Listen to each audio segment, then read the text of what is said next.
This is chapter 27, and I call it the Northwoods. Back in Michigan, our 2 weeks at Ray Eady's just flew by. The new year of 1980 came and went, and the Lord had still not revealed our next home to us. But on Christmas Eve, the telephone rang and I answered it.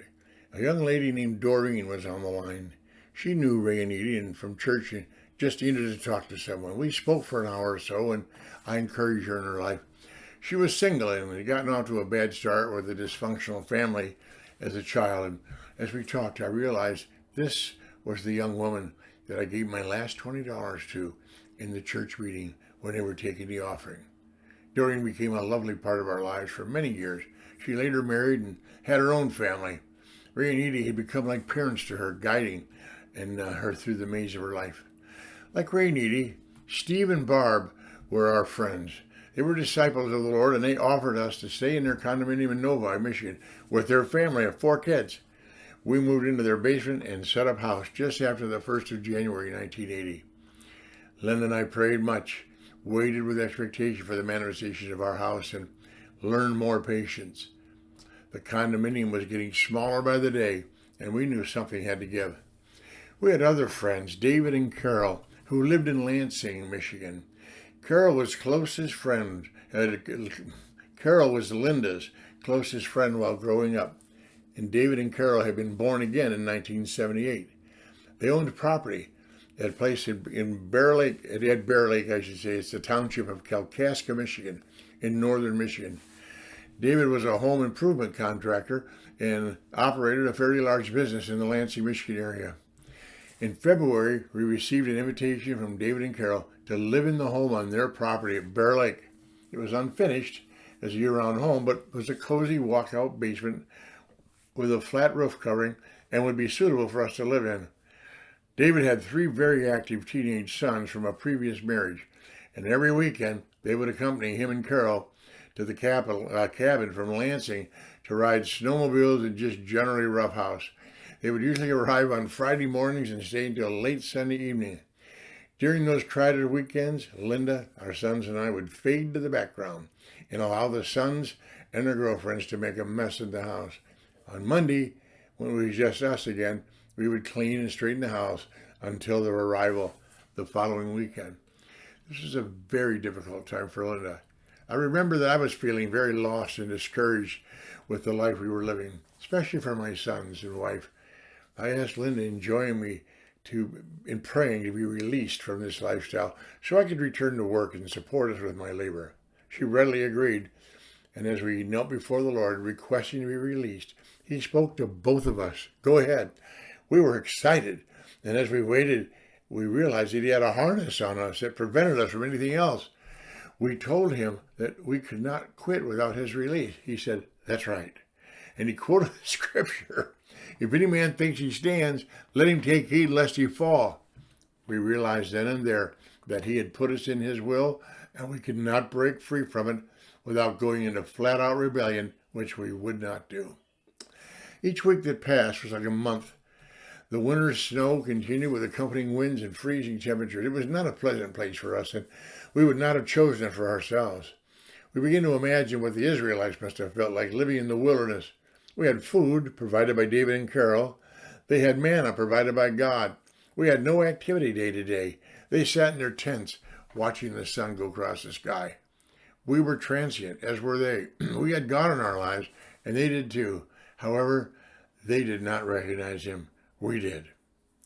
I believe that the pressure of the situation was taking a severe toll on my joy. David must have noticed this and asked me to take my family on a vacation to the Upper Peninsula of Michigan, which he would pay for. I agreed, and we left for several days, enjoying St. Ignace and Castle Rock and Newberry, Dequamanon Falls, old lighthouses, the Sioux Locks, and other points north. It was refreshing on one level, but on another level, it reminded me of the freedom that I had when I was in business and had plenty of cash flow. While our life of faith would be a joyful life, it would always be clouded by this fact. I did not have the freedom of choice that others have in matters of finance. We lived hand to mouth. God's hand, our mouth. Our sons were ages almost 14, almost 11, and 10 years. Linda was now homeschooling them. Through our moves, they had escaped the school system and were no longer on record. I spent my days across the road in the forest of state land, walking, fasting, praying, and seeking God for his provision and movement. It was at this time that I began to realize what I had missed by rejecting the invitation of God for my life when at 14 years of age, I escaped his call while sitting in the back row that evening in the Salvation Army meeting. I've often wondered what my life would have been like had I submitted to his will then. It was ignorance on my part. I thought I was being offered membership and identification in the Salvation Army, but it was God calling me to identify with him. February, March, and April passed, and each seemed like a year. In early May, we received an invitation to attend a wedding in the church in Farmington Hills. The children of one of our friends, George and Mary Ann, where I first put the tent, were getting married, and they wanted me to be a part of the prayer for their couple. This was another break for us, a diversion that we welcomed. It would be an opportunity to visit with old friends, see family, and get freedom from our solitude for a few days. We packed our clothes, and as we prepared to leave on the 3-hour journey to Ray and Edie's house where we would stay while there, the Lord spoke to my heart that he had our house for us in the area where we were going. I and Linda rejoiced. Attending the wedding and reception with so many friends was such a joy for us, a reprieve from the loneliness of the North Woods. But now the wedding was over and we were once again underfoot in Ray and Edie's home. They loved us, and we were always close friends and are today, and they welcomed us always. But we had the sense of being in the way. Linda missed her own kitchen and her own space. I did not at that time fully appreciate the price my wife and sons were paying by following me as I follow the Lord. They were not hearing God speak. I was. They were being asked to blindly follow me wherever I went. We were being led. It would be years before I could fully appreciate their sacrifice. But even now, I know that our reward for obedience is only partially received here. The vast bulk of it is waiting in heaven. Hallelujah. Well, a week had passed and no word came about our house. I told Linda we'd better return to Kalkaska to wait until it happens. Right at that moment, the Lord spoke to me again. Every step Abraham made reflected his faith in my promise. That settled it. I told Linda and prepared to leave the next morning for Kalkaska to get our things from the house and return to her and the boys. It was Wednesday evening, and I purposed to attend a prayer meeting at the church. There were 20 or so people, and the prayers lasted for about an hour.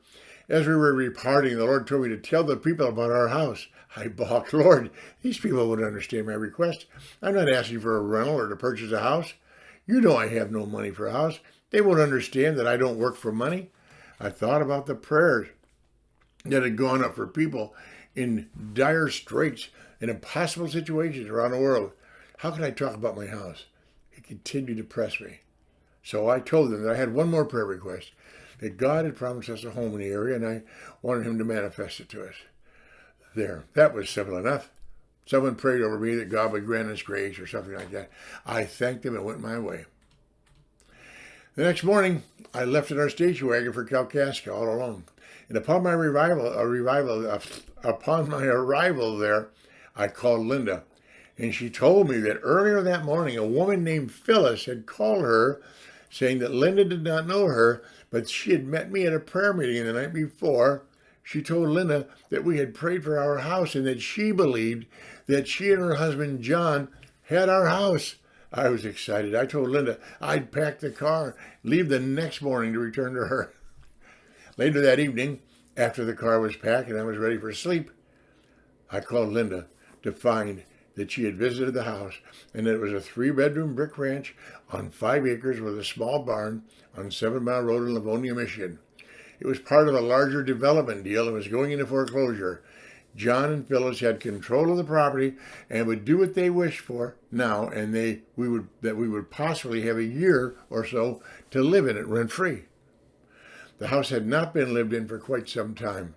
There were bags of garbage piled about 3 feet high in the one-car attached garage. The water was not turned on. There were broken windows. There was no heat source, no fuel source. The dining room floor had a large burn valley in the hardwood floor. Linda said she didn't think it was our house. There were way too many giants. There's always giants in the land God gives you. We had told another couple, Jim and Barb, friends of ours who did not have children but were now pregnant, that they could move in with us when we found our home. They didn't think the home was for us either. There was a lot of work to do, and it just didn't seem reasonable to move into a place like that. I have learned that when God gives us something, it usually has giants in it. It is a part of our faith to slay them and subdue the land. I told her I was certain it was our house and that I would return it to it in the morning, whereupon I would see it and make plans to put it together so we could move into it. Let me tell the story of Jim and Barb. They've been married for a number of years, and they wanted children, but were told by the doctors that Barb was not able to conceive. The tent evangelist, whom I met in Windsor, Ontario in 1977, was back in town for a few meetings. We all attended one of the meetings, and as the preacher prayed for them, he cited the cases of Hannah and Elizabeth, two women of the Bible who had similar circumstances as Jim and Barb. I saw Jim and Barb standing in the light like under a private tent. I believe that God heard that prayer. A few months later, they announced that she was pregnant. Today they have 4 grown children and grandchildren. Well, 7 Mile Road is a main highway leading west out of Detroit. The house sat about 150 feet back on the property and had a U-shaped drive that was altogether as wide as the property, about 165 feet. The house was in worse shape than Linda had stated. There were no locks on the doors, so inspection was a simple matter. The basement gave evidence of flooding. The bathroom was like an outhouse in a county park. The kitchen had no cabinets or counter space. The following day, we took pails of water and rags to wash walls and begin the cleanup process. As we drove, I prayed and told the Lord that the grass was 3 feet high, a lot of grass, and we didn't even have a lawnmower to cut it. Not that a lawnmower would do it because they were just too high. As we drove up to the front of the house, we saw a truck in the driveway and a large tractor with a bush hog moving across the yard, cutting the weeds and grass. Behind him was a commercial mower finishing the cutting. I asked them who they were and what they were doing there. They said they worked for the real estate company and were following orders. I never did know which real estate company they worked for. I asked him to cut all the front sides along the house and cut to the back of the barn, and he did so. Before we could get into the house, the driveway filled up with cars belonging to friends and family who wanted to help. They came with 5-gallon buckets of paint, rollers, brushes, carpentry tools, and materials for whatever might be necessary. Another friend showed up with a stake truck that we used to fill the garbage bags from the garage. Someone came with new locks for the doors and glass for the broken windows. I went to the water department and told them I was the new tenant and had nothing to do with the previous delinquent water bill. They put the unpaid bill on the taxes and turned on the water for us. By the end of the first week, the house was livable. We'd found some cabinets for the kitchen. I built a simple counter table from 2x4s and plywood, painted and repaired and replaced and cleaned it all. We decided that we would stay in the house without appliances, furniture, or bedding other than sleeping bags until God provided for the delivery of our furniture, which was in storage at Global Van Lines in Livonia. It had an $800 bill due on it for the moving and the storage. Standing on the front porch, thanking all who helped in saying our goodbyes, Ray handed me a check for $1,000 and told me to get our furniture.